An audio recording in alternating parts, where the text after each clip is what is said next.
You are about to witness history in the making.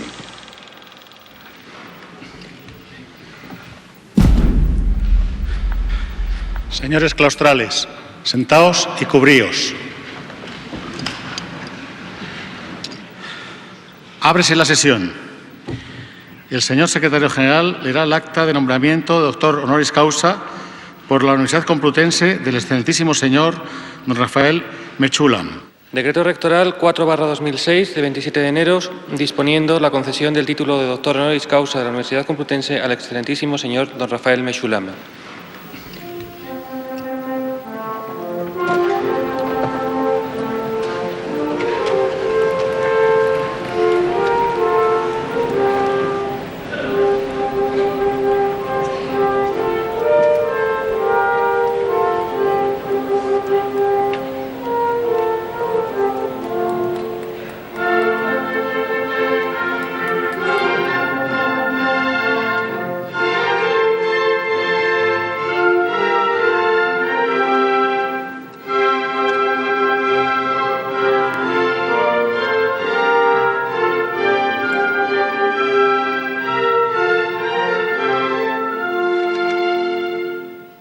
Why did you agree to let me make this documentary about you? Well, unfortunately, I don't know how to say no. And when a friend asks me, I normally will say yes. But in this case, I would also like to probably push ahead and tell people, here we have a group of compounds, an endogenous system of major importance. It is not being used as much as it should be in the clinic. It is of great promise in the clinic. Let's try to push it forward. And maybe this film can push it forward a bit. Hopefully. Hopefully.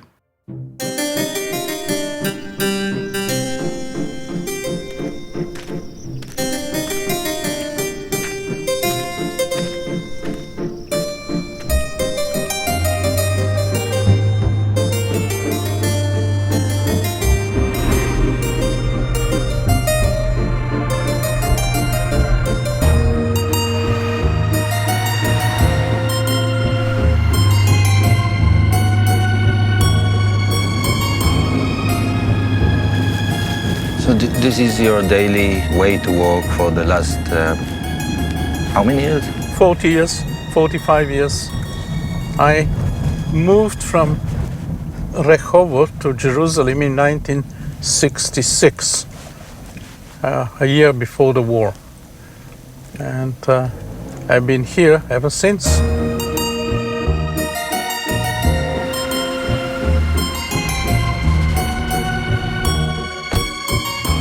One of the topics that I decided to work on was the chemistry of the plant Cannabis sativa. Cannabis had been used for thousands of years, both as a drug as a recreational agent, but surprisingly, the active compound was never isolated in pure form.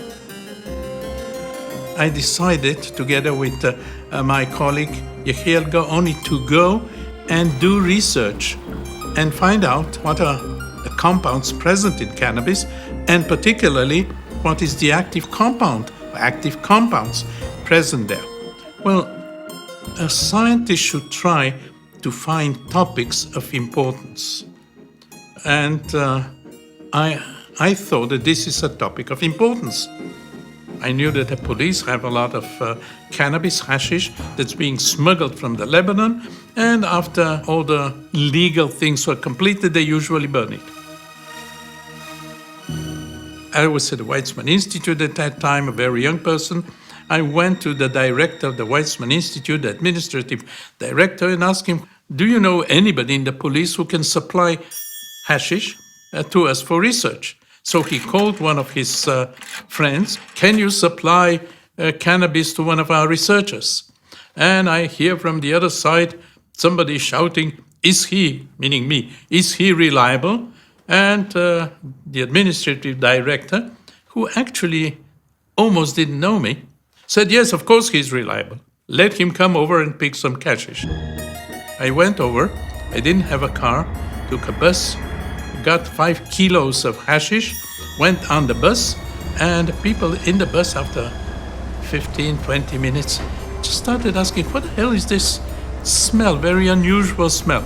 I mean, I had 5 kilos of hashish in my bag going around. But I guess you're the only person in the world that took 5 kilos of hashish from the police and got away with it. Well, probably yes. It turned out that the police were not allowed to give us cannabis. I didn't have the permit from the Ministry of Health, therefore I had broken the law and the police had broken the law and we should go to prison. Well, it doesn't work that way. I went to the Ministry of Health and some of them were colleagues of mine and the others knew what I was doing. So I said, I apologize, I'm sorry, I won't do it again. Next time when I want hashish, I'll go to the ministry. If and when I needed hashish, I went to the Ministry of Health, I filled a form, I drank some coffee with them, they gave me the permit, I went with the permit every time to the police. The police, I drank some more coffee with them, and I got my hashish and went back to the lab. We started working on those 5 kilos of hashish. We didn't have a safe. It was just in one of the cupboards in the lab. Nobody really was that interested. So we started extracting it. We started using modern methods. Now, this is important. Up till the mid-60s, even before that, in order to find the structure of a compound, one had to do a lot of reactions. Then, and we were one of the first to do that in Israel, we found that by using the proper instruments, one could find the structure of compounds without doing a lot of chemistry. We put the compound on a column. It is absorbed here, if there are 2 or 3 compounds. This is the way we separated originally the compounds from cannabis. But that was many, many, many years ago. We separated about 10 or 12 compounds, and these compounds included the only one active compound. Active, we tested at that time in monkeys. I had a colleague who worked in a nearby institute, and he had a colony of monkeys, and he and his group indeed tested these compounds in monkeys, and surprisingly found that only one compound did anything in these monkeys. It sedated them. They didn't sleep, but they were sedated. On the basis of this particular observation, we decided there is just one active compound, and surprisingly, this is true to this very day. There is only one major active compound, which is named now delta-9 tetrahydrocannabinol THC, and this compound causes essentially all the hashish type, cannabis type effects that we know so well.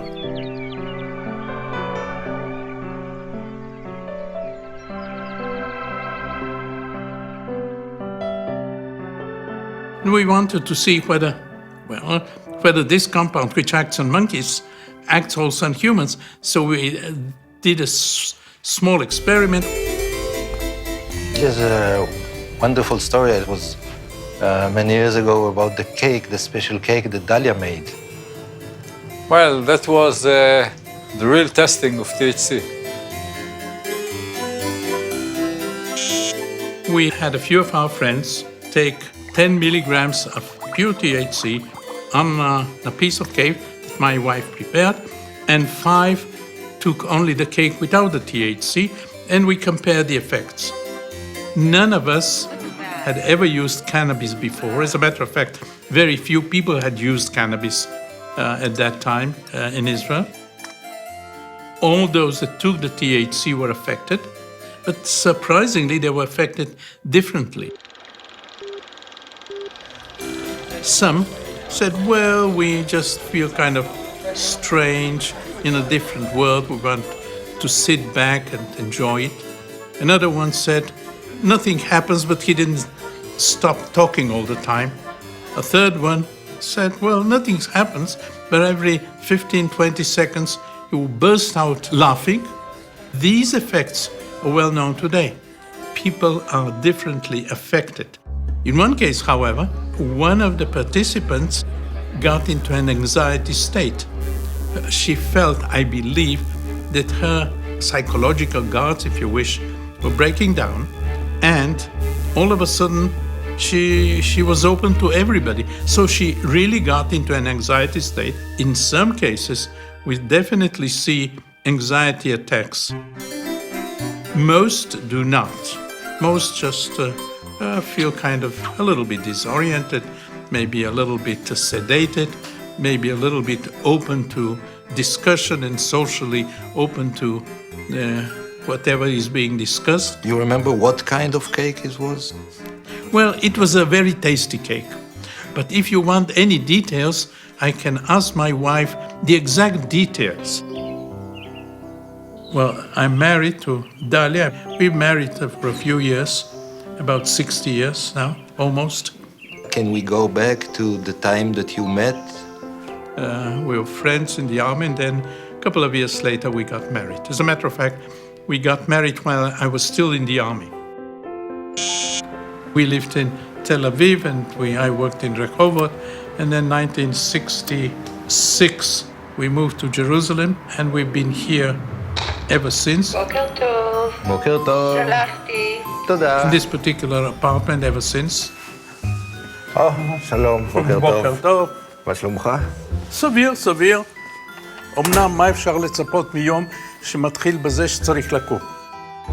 I'm lazy and I forget things, and Dalia, I feel that Dalia has to be next to me if I want to survive on a trip.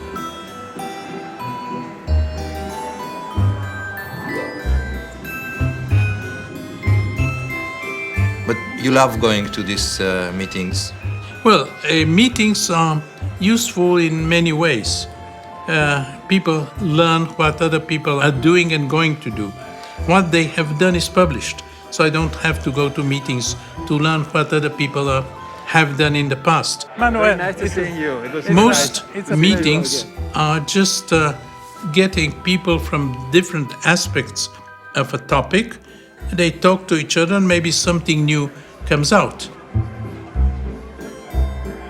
If you really look at the history and what's been going on ever since he discovered THC, it's not just discovered THC and then just, relied on that and didn't do much, but he continued to have such a vision for the next step and the next step and the next step. 9, 8. Is that a test for whether I'm intoxicated or not? Yes. My name is Mahmoud A. El Soli. I am a research professor at the University of Mississippi. Cannabis is what I'm known for. Cannabis is a very old plant, a very old medicine, if you will, that people have used it for so many indications over the years. In the literature, marijuana has been used for all different types of things. One would say, well, this is crazy. There's no such plant that can, do all of this. And today, it's very easy to really go back to this old literature about the different indications for which marijuana was prescribed and find out that there is justification for that. cannabis was used in the Middle East for thousands of years. As medicine. Who knows, maybe for other things as well. Many of the tribes at the time used cannabis. Assyrians used it for medicine, used it for excitation, as used it in religion. The Egyptians used it as medicine. Surprisingly, the Greeks and the Romans didn't know about psychoactivity, but they used cannabis as anti-inflammatory drug. Cannabis in India was used by people who want to be delivered from all worries and care. Well, that's quite a good definition of anti-anxiety. We knew that cannabis had been used for epilepsy. In the past. In the past, there is, for example, a translation of Arab story of the 15th century, and it says that one of the Arab leaders had epilepsy. Physician came over and gave him cannabis, and it cured him, but he had to take it for his entire life. So the field kind of told us, try it on epilepsy. We first tried it in animals and it worked. So at this point, we decided to go into humans. trial took place in Sao Paulo. They had about 10 people that had epilepsy that could not be affected by the known drugs. We started giving them high doses of cannabidiol, 200 milligrams per day. And you were producing the cannabidiol from hashish? For almost 40 years, we didn't produce it. We isolated it. We separated it from hashish. Hashish contains about 4%, 5% cannabidiol. So it is really quite difficult to isolate, to obtain large amounts, but we did that. We were happy to note that indeed they had no seizures while they were taking cannabidiol. And it was published, and nothing happened afterwards. So far, 34 years later, this is the only publication of cannabidiol in humans against epilepsy.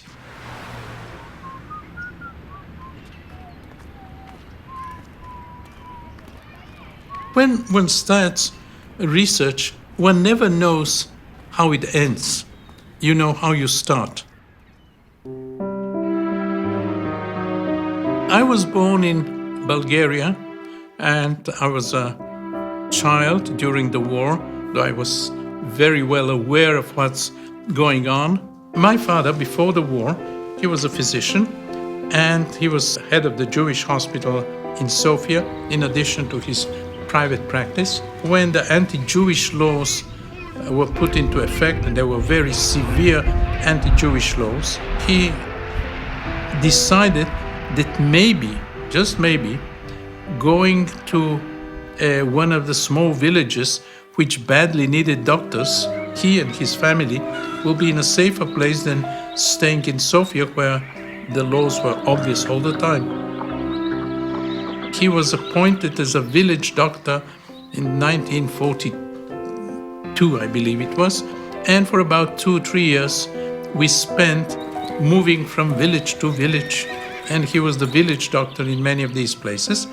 And I didn't feel so bad at that time.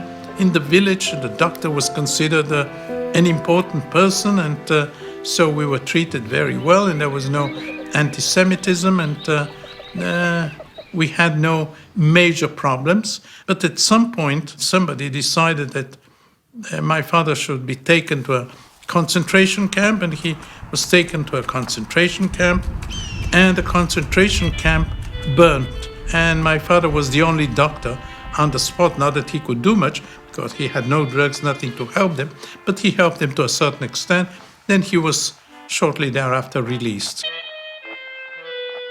Luckily, the Bulgarian Jews were not killed. The conditions were bad enough, but Bulgarian Jews were not killed. My uncle saved them. How? There was in the Ministry of Interior in Bulgaria, they were planning to send all the Jews to Poland, to the extermination camps. So the leaders of the Jewish community said, look, we have to know in advance what they're planning. My uncle was a young man, very representative, really everybody loved him. They say, you find one of the secretaries and become her lover, and she'll tell you everything. And that's what happened. So I have to write that sometime with a greater detail. So he knew, the community leaders knew exactly what was being planned several weeks in advance or even a month in advance. So they then tried to prevent it by talking to people in the parliament and so on. And the people in the parliament said, that's against the constitution and so on. How the hell did you know that they were going to do it? Oh, we just heard about it. After the war in 1948, 1949, most Bulgarian Jews came to Israel. We came 1949. I worked for a limited period of time as a land surveyor, and later I went into the army, spent a couple of years in the army doing research, as a matter of fact, research on insecticides, and I took my PhD degree on a topic, natural products related to biological problems. I did the same when I went to the Rockefeller Institute. When I came back and I got a position at the Weizmann Institute, I was looking for problems that are in that field, namely chemistry problems related to biological problems. But why cannabis? You see, doing research in a small country with a very limited budget, my philosophy was that one should try to find out topics that are not being pursued by the major groups throughout the world. We cannot compete with them. It's obvious that we should try to find, by studying the literature, by thinking about important projects, we should follow research pathways that were not being followed by major groups. Nobody was working on cannabinoid chemistry. So we thought at that time that this is a project worth following. In 1986, in the introduction to cannabinoids as therapeutic agents, after summarizing the knowledge about the historical use of cannabis, you leave us with a question. Are we missing something? What is that thing? We knew a lot about the plant cannabinoids. They had been evaluated in the test tube. They had been evaluated in animals, to a certain extent in human patients, but nothing was known at that time about the mechanism.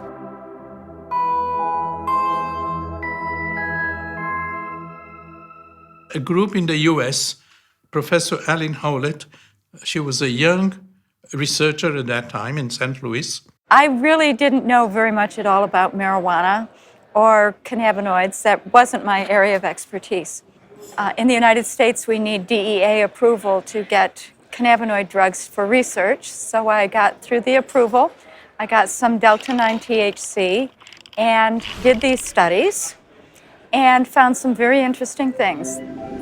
Dr. Howlett found in the brain a specific receptor for THC.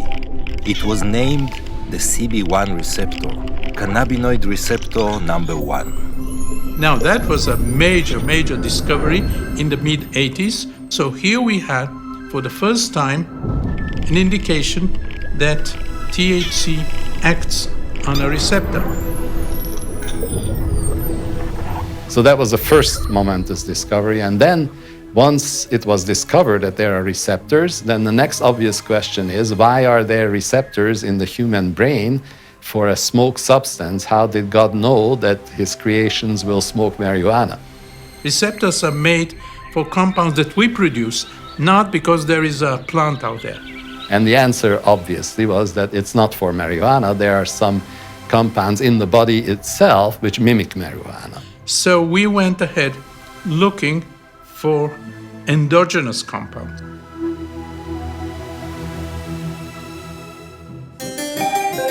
In my lab, there were 3 collaborators who contributed a lot in this research. My name exactly is Lumír Ondřej Hanuš. When for socialism in Czechoslovakia, Professor Mechoulam invited me. I'm here already 23 years. 23? I came just for 1 year and it's a little bit extended. 1 year, it was not enough for research. We already had here postdoc Bill Devane, Dr. Bill Devane. In the States, I go by Bill. In Ireland, I go by Will. Okay, run over. He used to come late in the afternoon and then work throughout the night. And Aviva Breuer, she worked with me in the lab for about 30 years. She still works with me in the lab. She used to come early in the morning. So sometimes they would meet here.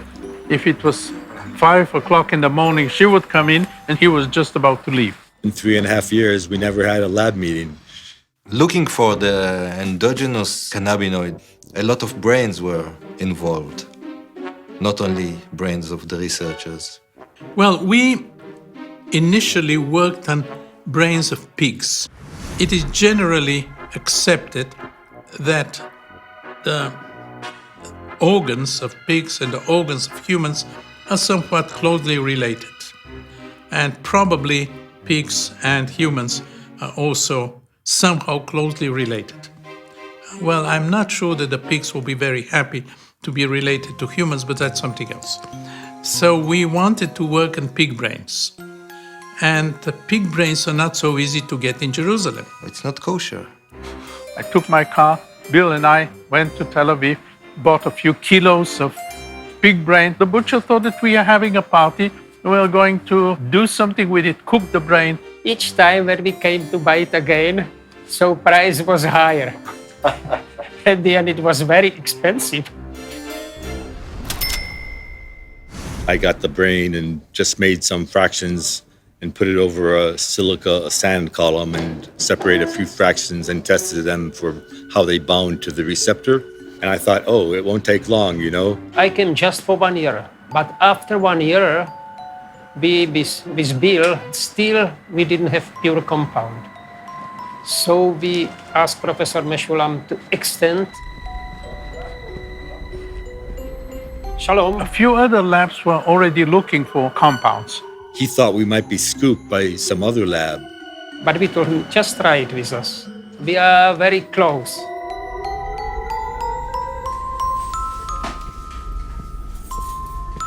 And after about 2 years, we found in extremely low amounts. It was only like a few droplets in the end of a little test tube.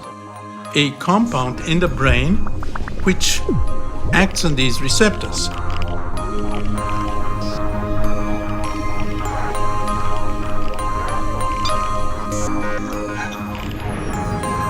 And of course, as with every important discovery, no single lab usually has all the expertise. So Rafi was such a well-known figure in the field that he was able to put together a team of outstanding colleagues, including Roger Pertwee. I'm professor of neuropharmacology at the University of Aberdeen. Considered one of the top experts in cannabinoid receptor research. But they then needed to see whether it behaved like we expect a cannabinoid to behave. So we just developed a new assay for doing that. So they sent me some anandamide, and we were able to show in our laboratory that it did behave like we would expect a cannabinoid receptor agonist to behave. We've had other collaborations since then, but that was very much the most exciting one. We hadn't figured out the name of it yet, though. The chemical name is arachidonoyl ethanolamine. We could have left it at that.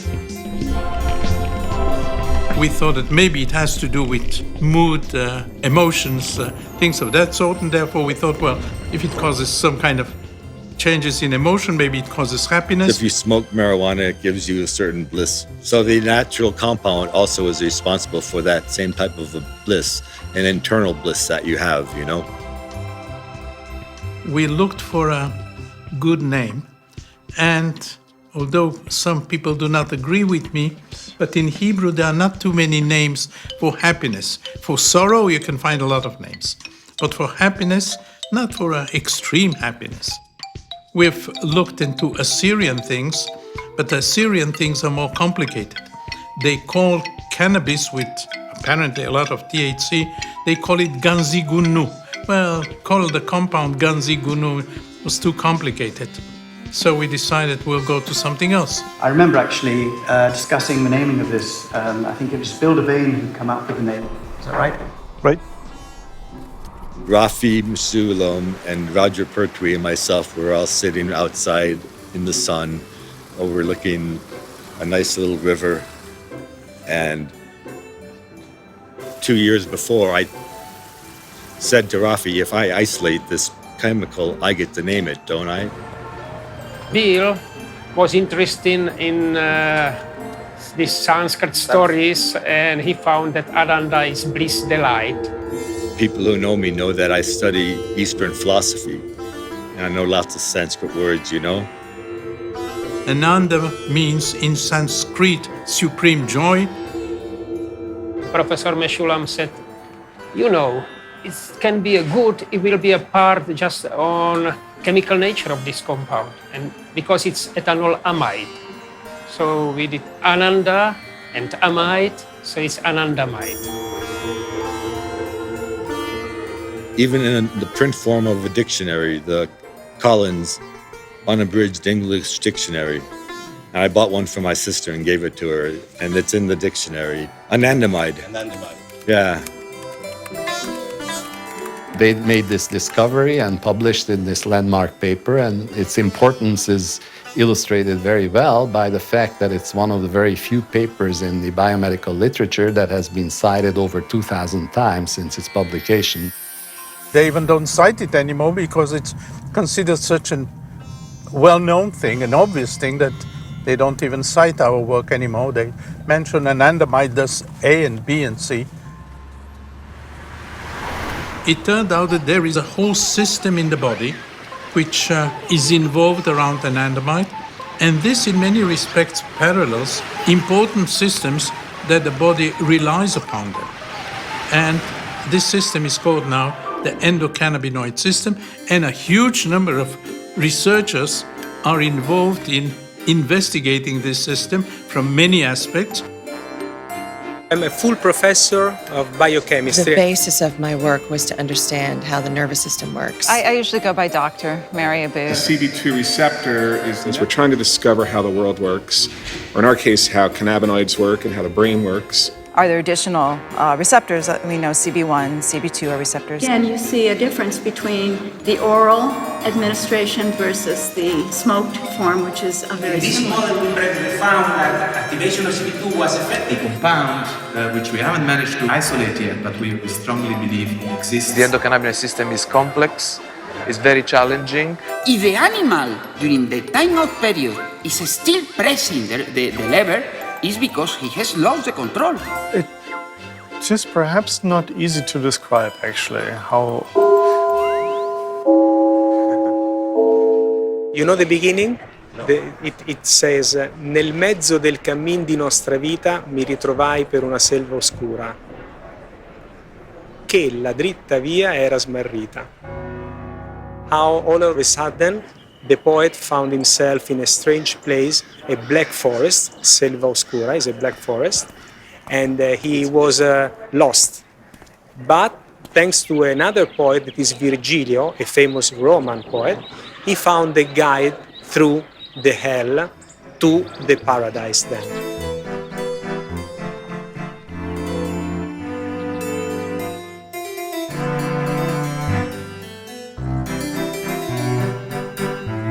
לפני הרבה שנים עשיתי דווקא דברים טובים, הייתי מצלם מקרוב מאוד דברים, והם נראו מאוד מעניינים ויפים, אבל זה מה שאי אפשר לעשות הכל.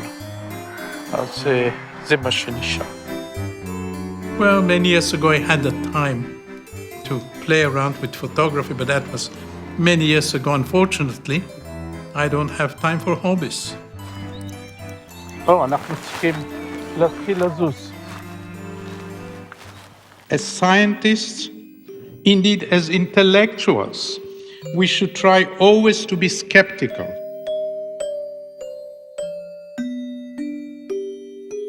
So in 1995, you had an idea of testing THC on children. It has been known for many years that cannabis can lower the effects of anti-cancer drugs. Anti-cancer drugs, many of them, cause terrible side effects. And in children, unfortunately, children get cancer as well. Children vomit and want to vomit, have nausea. They're really in a bad shape. And they cry all the time, and their parents are in a bad shape. Luckily, most of their children can be cured of the cancer, but the treatment is absolutely difficult. We wanted to do a clinical trial in children. We did that with Professor Aya Avramov. She was head of the Department of Pediatric Oncology in one of the Jerusalem hospitals. And we did a major study with THC given in oily drops under the tongue of children. Obviously, children cannot smoke. We had children that were not even 1 year old. She dropped THC in oil, in olive oil, under the tongue 2 or 3 times a day, small doses, during the anti-cancer treatment. At the beginning, we wanted to do a double-blind study. Some of the children got the THC, some other children got only the olive oil. After a week, she told me, I'm not going ahead with that. I know exactly who is getting the THC. I know exactly who is not getting it. There was a complete separation. Those that didn't get it continued to vomit. So she went ahead doing an open study, and she gave THC, pure THC, under the tongue about 400 times, which means that those that were involved in the experiment got it every time they were treated with whatever they were being treated. And at the end, we saw that we had complete block of vomiting, complete block of nausea by small amount of THC, which did not cause any psychoactivity, nothing. So here we had a complete therapeutic effect. And we published that, and again, essentially nothing happened. Finito, that was it. It's still not being used in children. And you think it's a good idea to use it for Well, children? I believe it's an excellent idea because we help those children that suffer. But I have no influence on oncologists.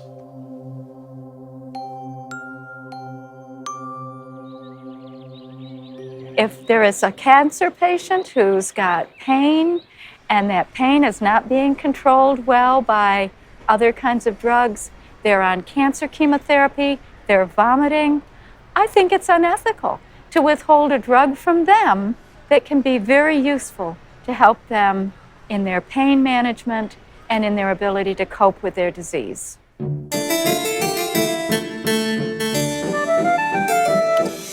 In about 1999, he came up with a concept with Dr. Ben Shabbat of the entourage effect, the idea that there were many compounds, endogenous cannabinoids, some seemingly inactive on their own, but together they make this beautiful music.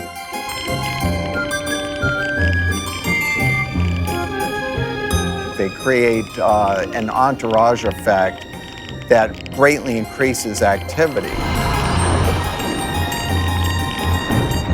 Rafi basically spoke to me about this entourage idea, and he made a very nice comparison, you know, like politicians, if they go alone to places, nobody pays them any importance. If they go accompanied by perhaps less active components, just the fact that the politician or the minister or the president is accompanied by many people makes it more important. So this is the entourage effect. I feel that the same applies to the components of the cannabis plant itself. And so many of these are what are called minor cannabinoids, contribute to an overall effect that you cannot produce with a single molecule. This has been a key concept in what the work I've tried to do under his influence. I was convinced that one should only test pure compounds with one target, whereas it's the combination sometimes of the compounds that can do the trick.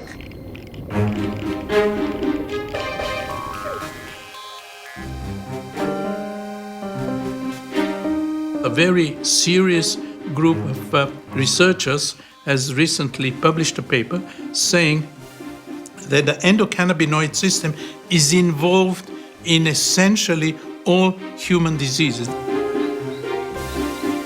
If you combine CB1 receptors and CB2 receptors, they cover most of the organism, at least in mammals.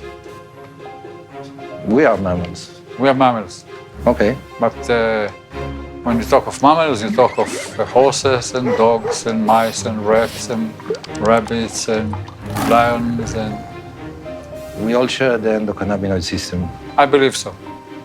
I believe so. And it has been demonstrated in many species. Because now suddenly everyone has cannabis in their bodies, or everyone has a cannabinoid in their bodies, so it can't be bad.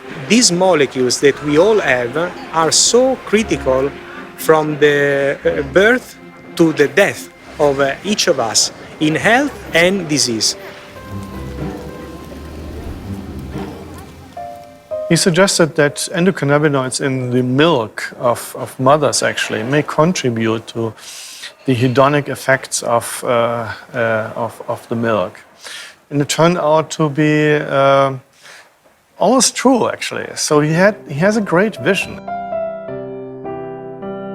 And then I know that he suggested to Itai that he should look at the bone. Why would anybody in the world, actually, without preconception, look at bone development? רגע. כמובן דש לדליה. We're going to my lab. We can go through the bigger entrance. Or through the small entrance here. My name is Professor Itai Bab. I am the director of the Bone Laboratory at the Hebrew University of Jerusalem. We're going to see now the cannabinoids in bones? Yes. Okay.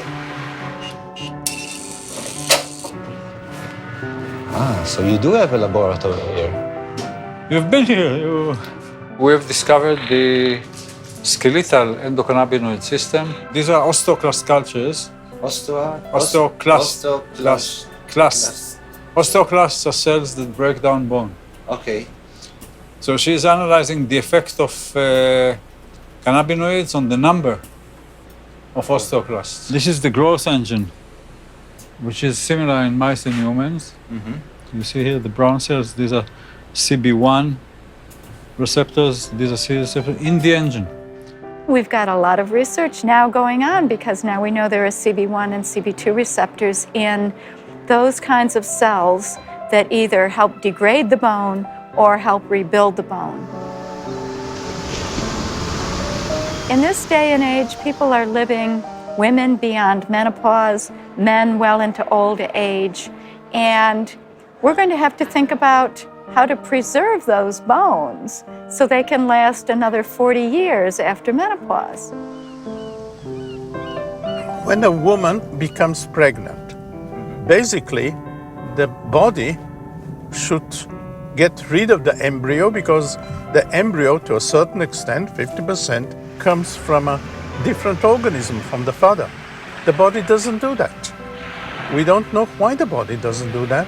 It's kind of a lowering of the immune system, certainly around the embryo. And it seems, it's quite possible, that the endocannabinoid system, in a wide sense of meaning, may be involved in prevention of this kind of immune effect, which is the basis of our life. I mean, obviously, if the embryo is kicked out, there's going to be no life on this planet.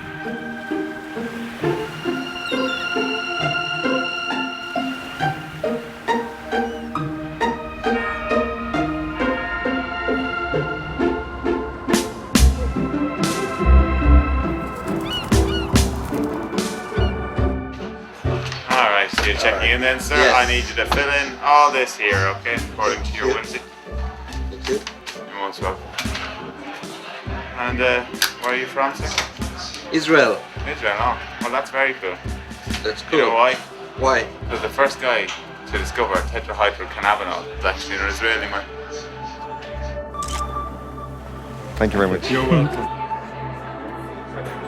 Okay, thank you. Shalom. תוכל לחתום לנו למזכרת? הנה, אפילו הבנות רואות שאתה מתחיל להיות סלב כבר. You are named as the grandfather of cannabis research or cannabinoid Well, I'm a research. grandfather of 7 grandchildren, and I'm very happy with them. So you're not accepting the title, the grandfather of cannabis research. We started research when essentially nobody was doing research. So if this is the grandfather, okay, so I'm a grandfather.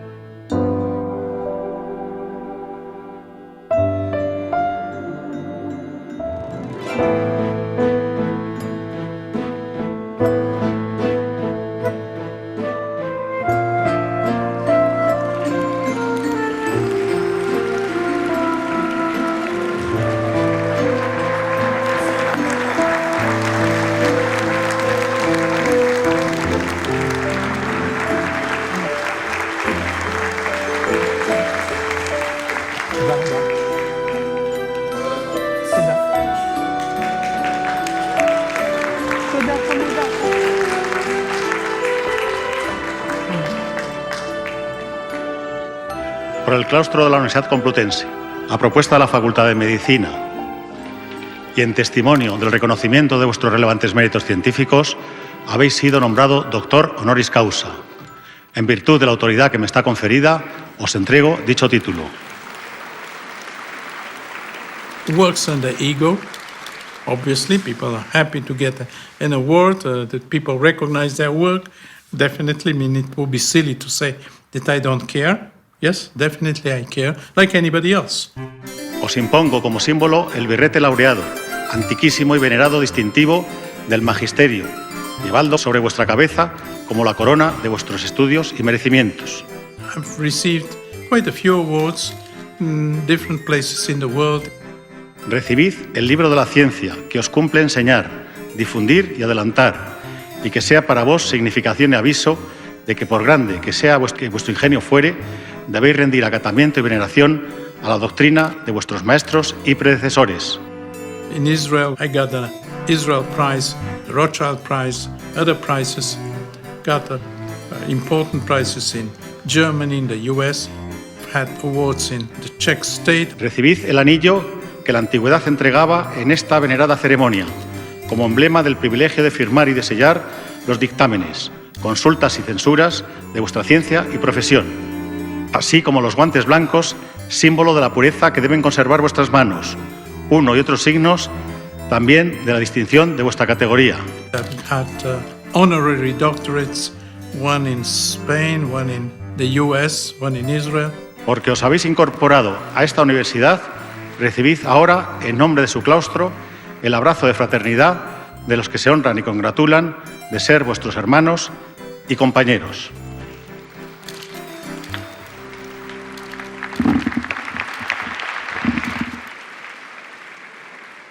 The National Institute of Health gave me an award recently. In 1962, I had asked for a grant from NIH. But NIH wrote me back, well, the topic you're interested in, namely the constituents of cannabis sativa, is not a relevant topic for the US. It's not used in the US. When you have something more relevant, ask us for a grant. So a year later, I got a phone call from one of the main pharmacologists of the National Institute of Mental Health, said he's interested in cannabis. So all of a sudden they had a change of mind. So I asked them, what happened? Well, apparently somebody high up, an important person, maybe a senator, had called NIH and asked, what does cannabis do? It seems that his son had been caught smoking pot. What? Yes, it's the truth, Father. And I'm pretty ashamed of it. And he wanted to know whether the marijuana destroys his mind. Now, they didn't know anything about marijuana, and the only thing that they actually knew was that a young person from the Middle East had asked for a grant and was working on it. So pharmacologists came over and asked me, are you still working? And said, yes, we had just identified the active compound and we had a large amount of the active stuff there. We had about 10 grams of THC. So he said, please give us the 10 grams and we'll do a lot of pharmacology in the US. So he got the world supply of THC. Nobody had THC at that time. Got the world supply of THC, took it to the US. Actually, he probably smuggled it because I don't think that he had a license so he could take it to the US. But then, of course, nobody was looking for THC. It was not a known compound. So he took it to NIH. And for the next couple of years, most of the research in the US on THC was done with material supplied by us, those grams that they took. And for many years, nearly 40, 45 years, I was supported financially by the National Institute of Health. And they never interfered with my research.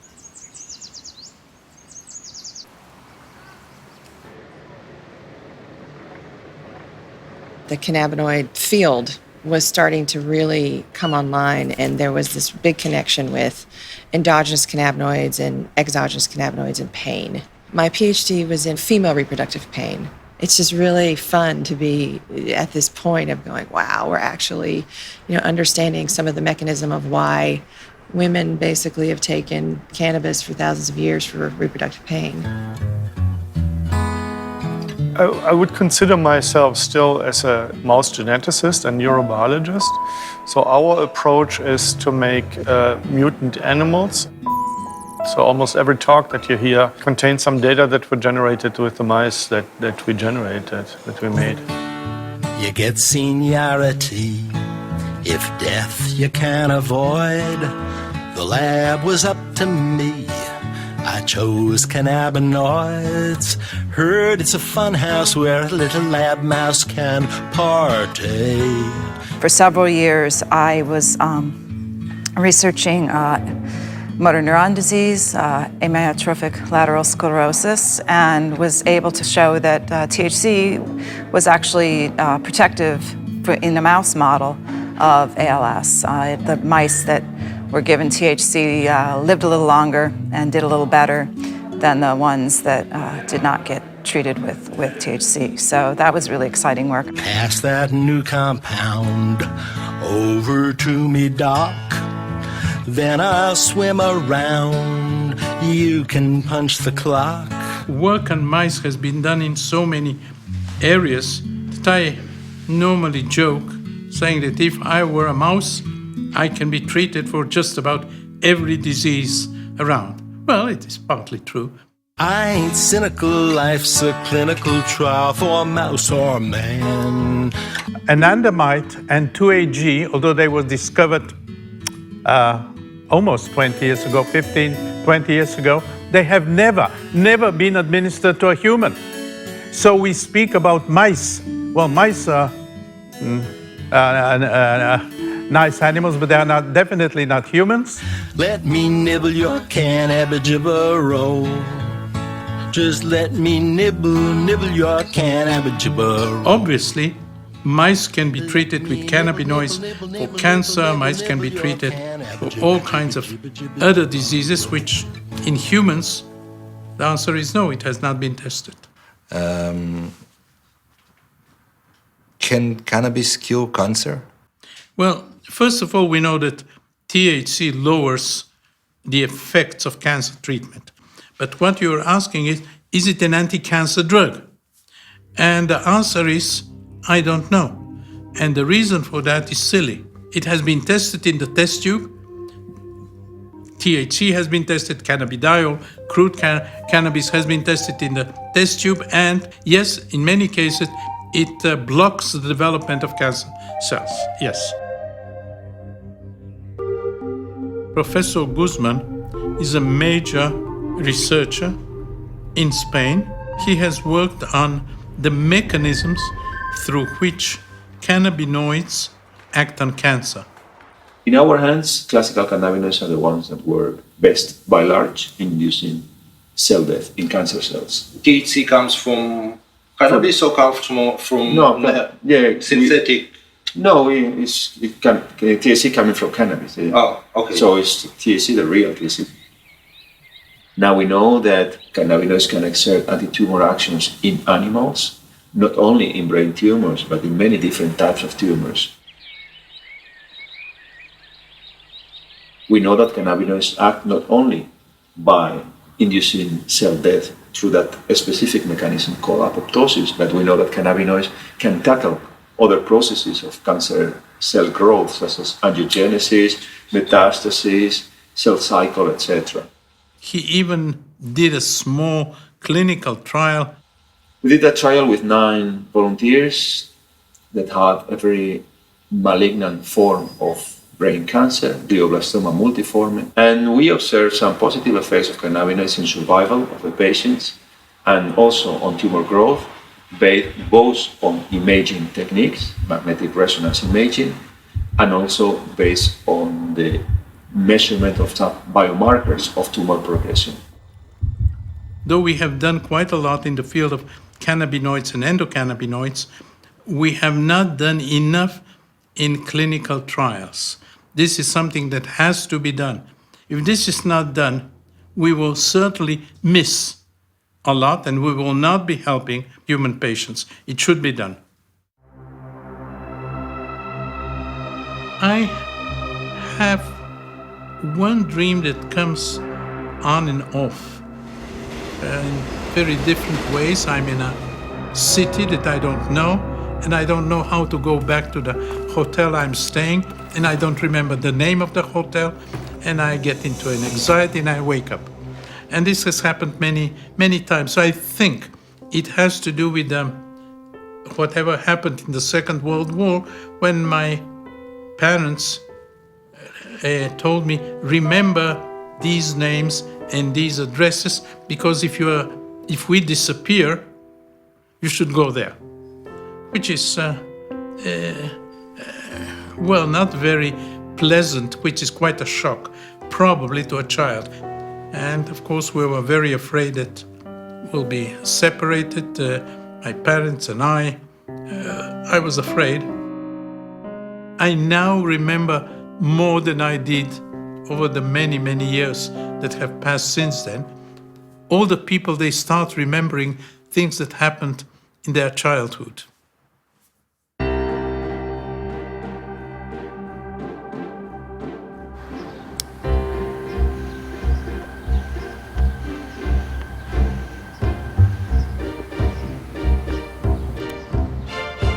At one point, somebody decided that it is worthwhile testing cannabis with relatively high doses of THC, I believe, in people that are Alzheimer or Alzheimer-like patients. They got it in their food, in the yogurt or whatever.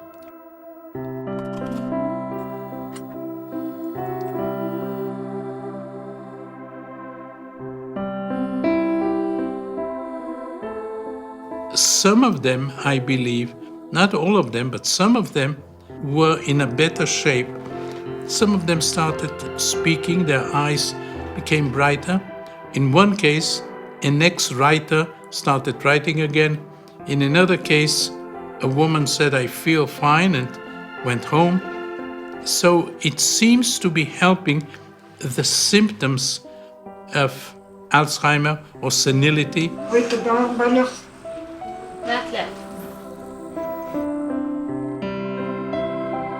Alzheimer at the moment is a huge, huge problem, and there is very little that can be done for Alzheimer patients. So maybe if it is well researched in the future, we should know how to help these patients. We're dealing here with a population of millions, and this population will grow because in most countries, Western countries at least, the number of older people is growing all the time. We are lucky that cannabis is not toxic. People do not die from overdose of cannabis. Most appropriately for a cannabinoid meeting, we're ending on a high, really, in the form of a talk by Dr Mechoulam, who's of course the father of modern cannabinoid research, no doubt about that. And I would like to end with something that's really crazy speculation. Each one of us has a different personality, and we have no idea why. Why do we have different personalities? Well, part of it is the effect of the environment, okay? But part of it is genetic, and we don't know why we have different personalities. One way of explaining it is there are several hundred compounds, endocannabinoid-like compounds. They are like anandamide in their chemical structure that are present in the brain, and it is quite possible that each one of us has a different, slightly different level of these compounds. This is genetic. This is based on the different DNA of everybody, but DNA doesn't affect the personality. It is the compounds that are formed from DNA through RNA to proteins and peptides and secondary compounds. So it is quite possible that differences in the endocannabinoid system and the cannabinoid-like system can have something to do with the different personalities. Well, that's a very complicated story, but it may work. I went to a mathematician and told him, look, I believe that there are 8 billion people on this planet, and I believe that there are 8 billion different personalities. Is it possible that the 200 compounds that we have may be involved? He said, of course. There are so many possibilities that the ratios of 10 of these to 10 of others and so on will cause that. This is a crazy speculation, but at some point we'll have to find the biochemical basis of why we are different.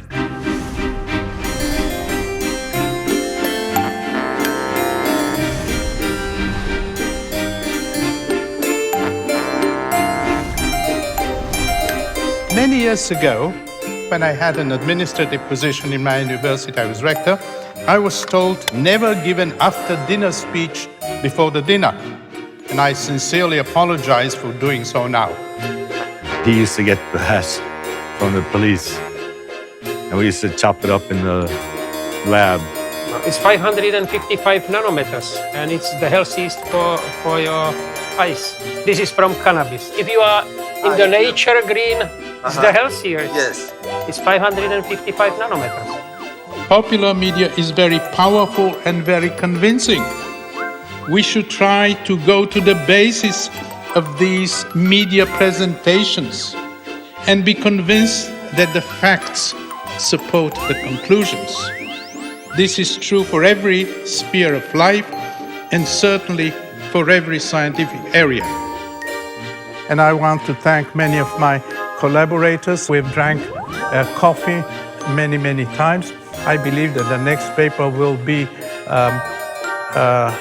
drinking coffee as a scientific method, and we. So if Viagra can get the Nobel Prize, why not pot?